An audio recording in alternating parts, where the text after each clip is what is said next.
Hello, today I'm going to talk a little bit about pine needles and pine needle basketry and begin the series on some helpful hints on how to make a coiled basket kit for beginners pine needle by Traditional Craft Kits. So pine needles come off of a pine tree. There are several varieties.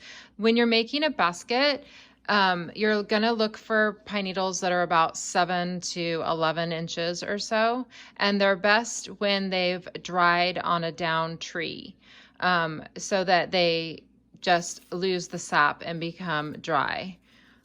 So as you can see here, there's different shades as they dry. There's a green, and then there's more brown, and ultimately all of the pine needles will kind of turn a shade of brown as they age. These are some pine needle baskets that I've made. These ones right here were my first ones when I was about 13. And then I've made these other ones over the years.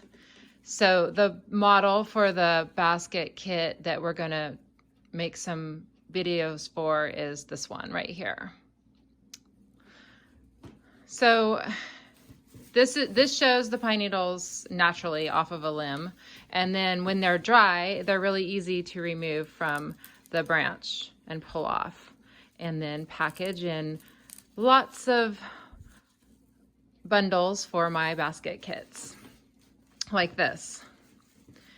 Sometimes, because they're natural, they'll be shorter, medium size, or much longer, and you'll see that the head sizes are different. You can make a basket with all different sizes. I made this basket right here with pine needles that were like about this long.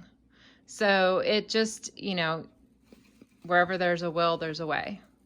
I try to keep the pine needles for the kits in the medium range, and sometimes you'll have bits of some in each to give variety for your creativity. Anyways, that's all there is about pine needles. In the next video, I'll talk about preparing them and starting to take our first stitches.